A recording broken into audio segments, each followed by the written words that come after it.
when the airplane door swung open mid-air, no one could have imagined that this jump into the sky would become the beginning of something far more haunting. A chain of events no warning could have prepared them for. This isn't just a skydiving accident. This is a mystery, a nightmare told from above, and what awaits at the end is something you won't see coming. At the end of today's video, there will be a special call to action, one that's deeply connected to the story itself, and it might just change the way you see reality. But don't rush. Before we dive into this chilling tale, if you're someone who craves the strange, the dark, and the mysterious, told in a gripping story format, then you've come to the right place. We post once a week, and if that sounds like your kind of thing, quietly sneak into the like button's house and replace their cat with an identical one. Also, don't forget to subscribe to our channel and turn on all notifications so you never miss a descent into the shadows. Now then, let's begin today's story.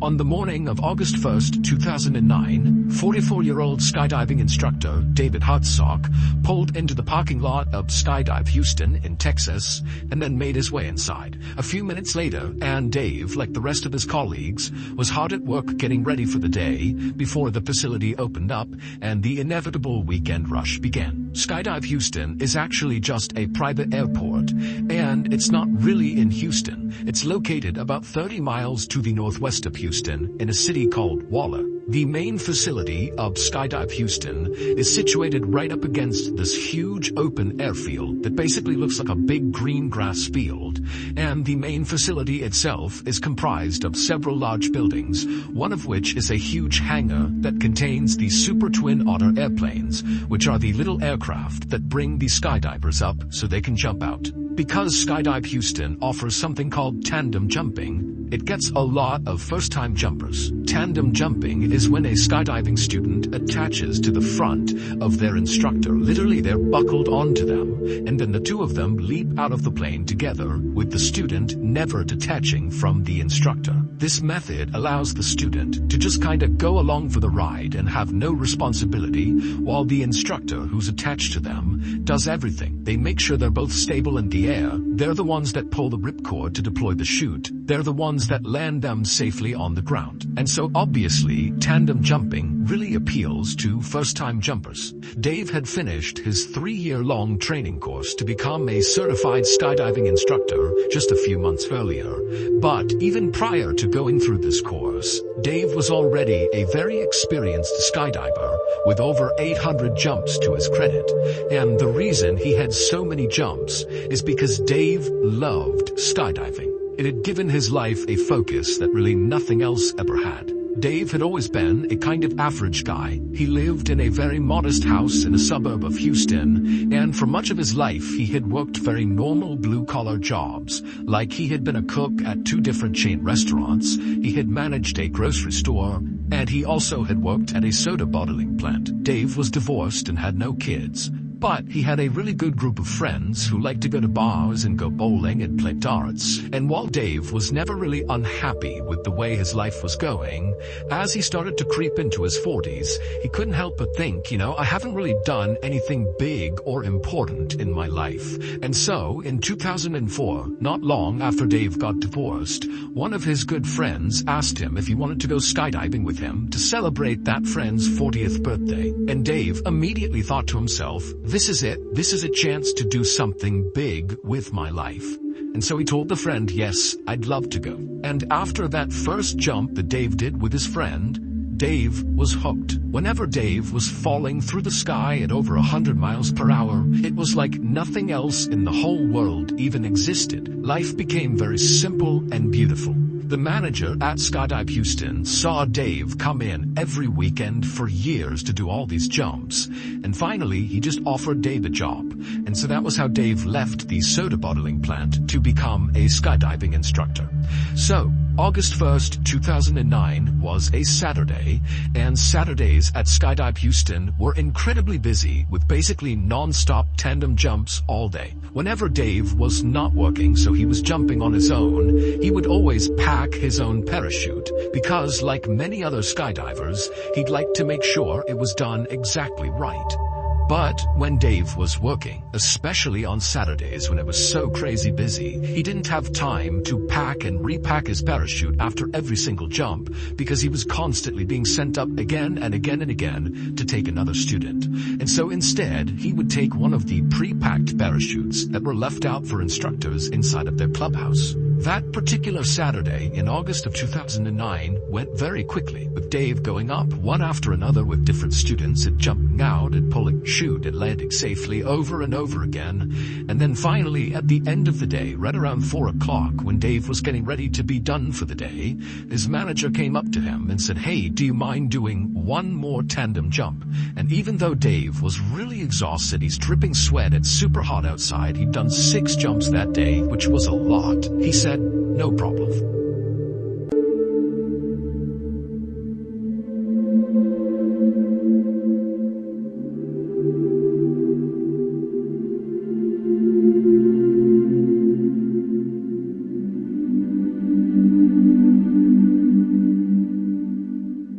And so the manager introduced Dave to a short blonde woman who was visibly nervous, named Shirley Diggert, who was there to celebrate her 54th birthday by skydiving for the first time. Her husband, her son, and her 3 grandkids were also there to watch her from the ground and take pictures, and her other son, who was celebrating his 30th birthday, he too was going skydiving. As soon as Dave walked up to Shirley, he grinned and stuck out his hand, and he made the same kind of corny joke he always made with nervous first-time jumpers, and that was, "Don't worry, you're gonna be just fine. You're gonna be strapped to me, and I'm not about to let anything happen to myself." And so Shirley laughed, and she did seem like she was a little bit at ease, and so Dave patted her on the shoulder, and then he walked over and he grabbed one of the pre-packed parachutes off the wall. These chutes actually contained 2 parachutes inside of the backpack. There was the main chute, which typically is the only chute that gets deployed on a jump. And then there was the reserve chute, which is a little bit smaller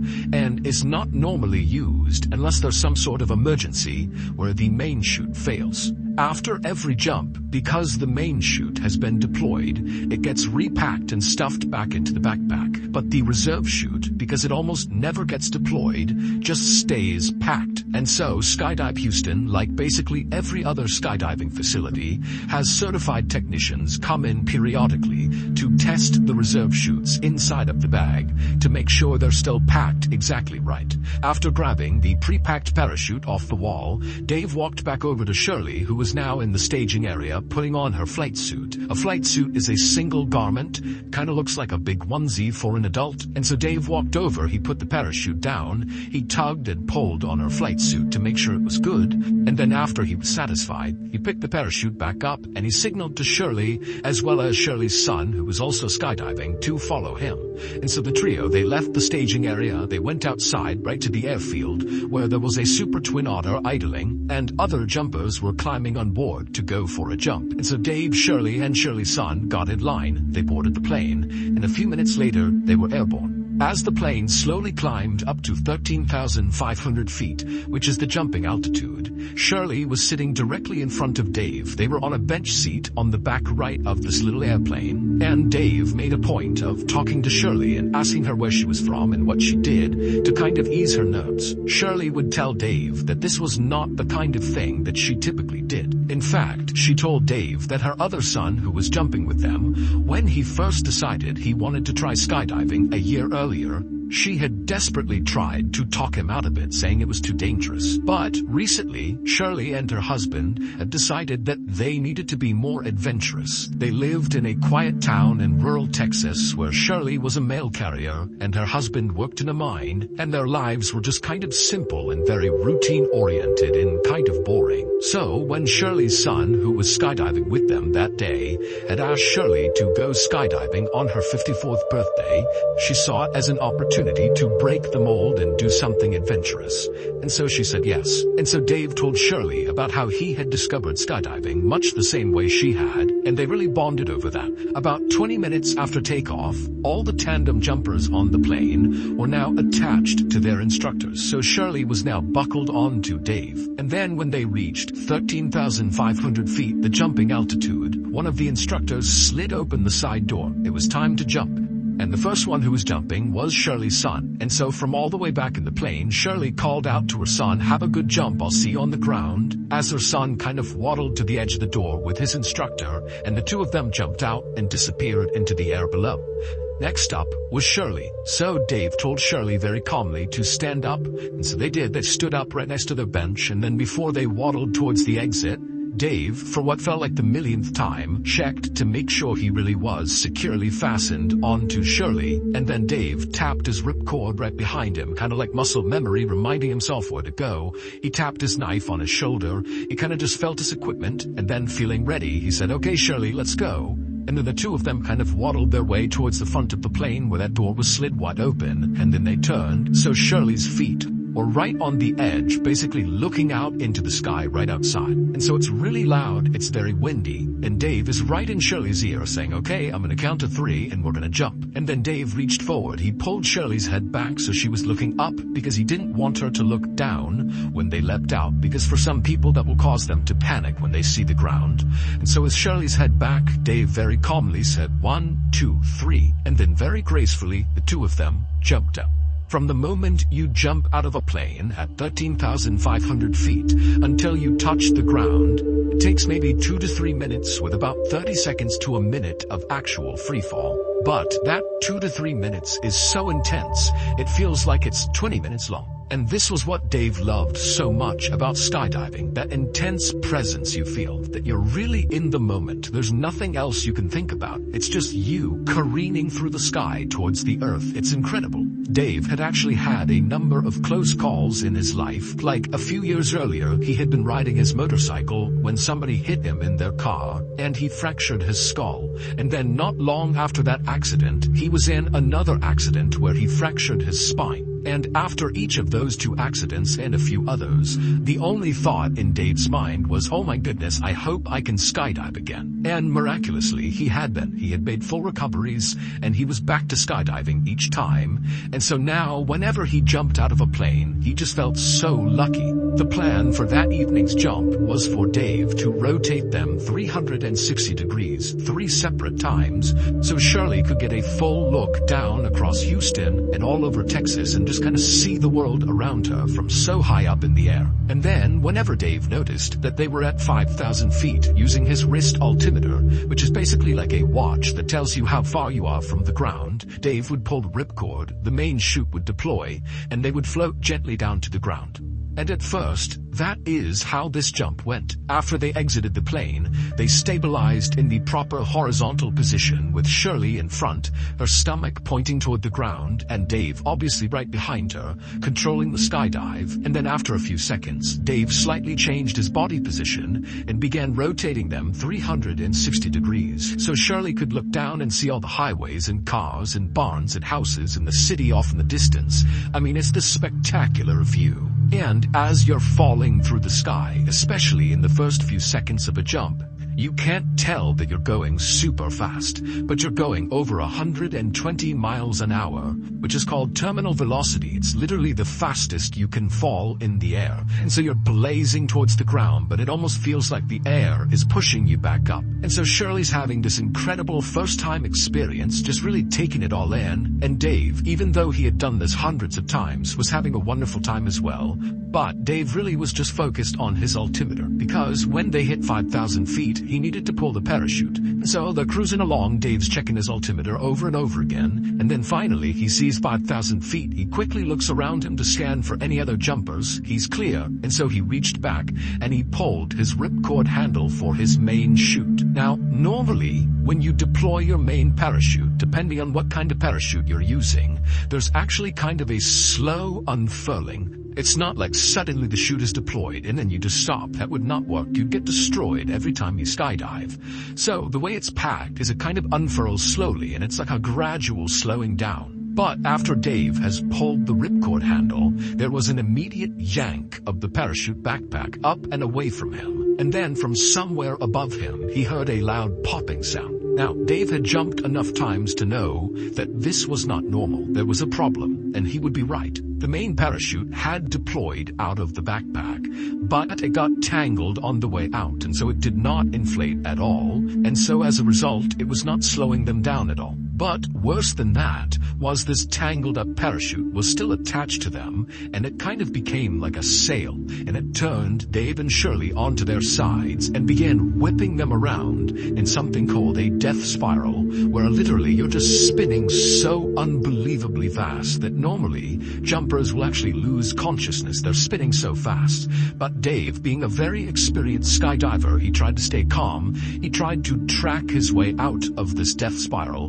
which is when you put your arms and legs straight and try to go in a straight line through the air. But it didn't work. He just kept on spinning faster and faster, and at this point Shirley, she's practically losing consciousness. She's yelling what's going on. And Dave is just trying to stay calm. He's still trying to get out of it, but he knows there's no way. But Dave remembers he has 2 knives, and so he decides he's going to cut away this tangled main chute and then deploy his reserve chute, because you don't want to open your reserve directly into a tangled parachute. And so he reaches up, he's spinning, remember. He reaches up and he grabs the first knife. However, the lines of the tangled parachute had actually tangled on his shoulder strap where that first knife was, and so he literally couldn't get to the knife. And so now they're below 5,000 feet. They're like 4,000, closing in on 3,000 feet. I mean, they're coming close to the ground here, and they don't have a canopy. But Dave, he stays calm. They're spinning around. He can't get that first knife, and so he reaches for the second knife, which was placed in front of Shirley. But because of how quickly they were spinning, he couldn't quite get his arm out to grab the second knife. It was just impossible to grab it. And so, without any other options,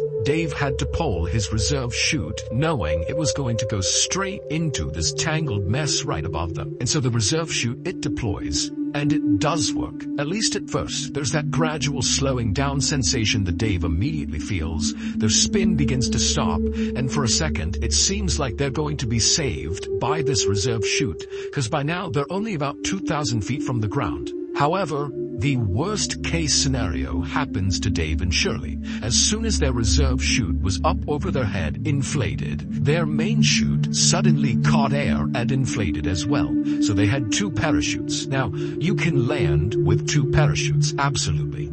However, sometimes in a worst-case scenario, the 2 parachutes will catch wind going in opposite directions. So basically the parachutes will go out to either side of the jumper or jumpers if it's tandem.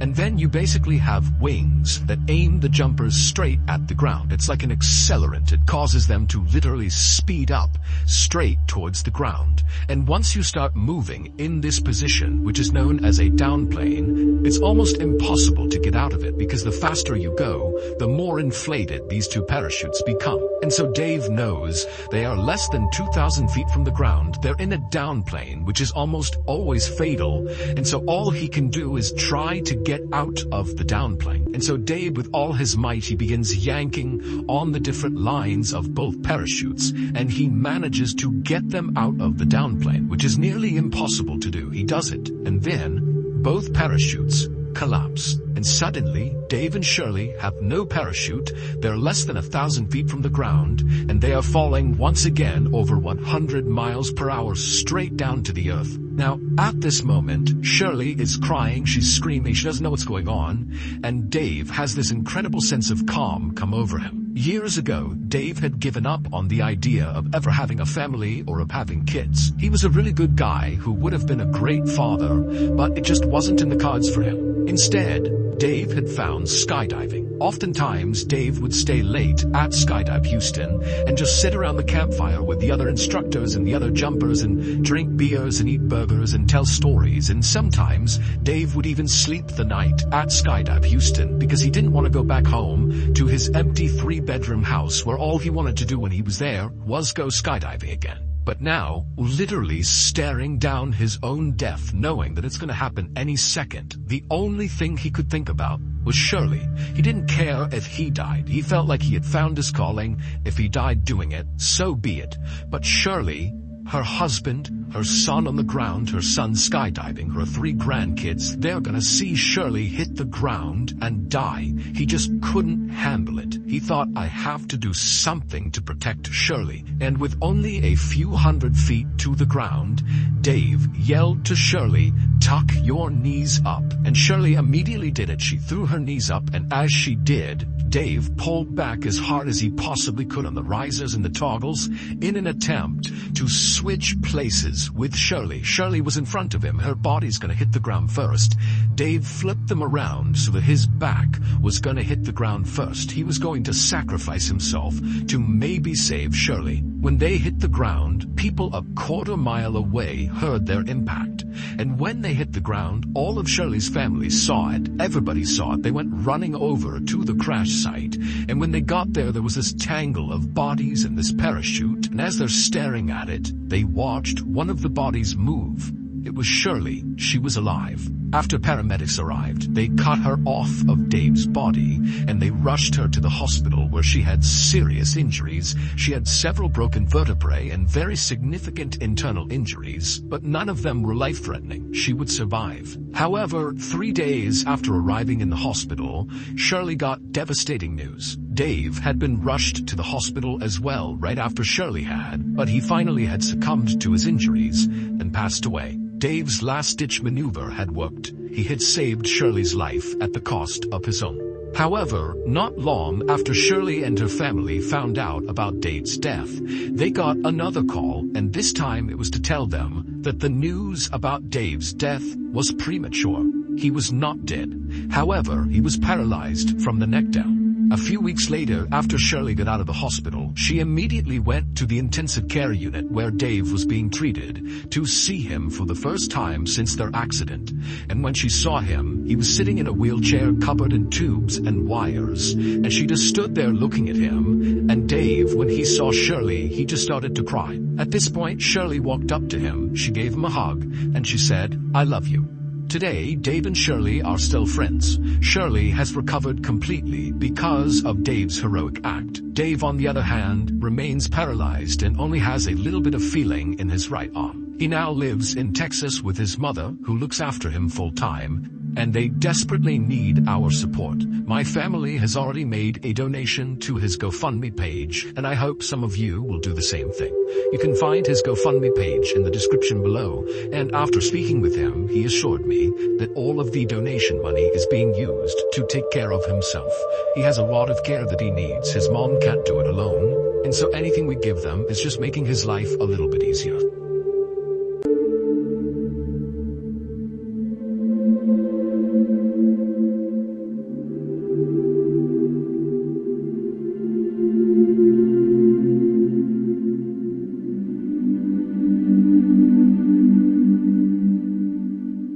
And that was only a small piece of a much darker, much bigger puzzle. What you've just heard might send chills down your spine. But trust me, what's coming next is far more terrifying. If you crave stories that are dark, strange, and impossible to predict, this is only the beginning.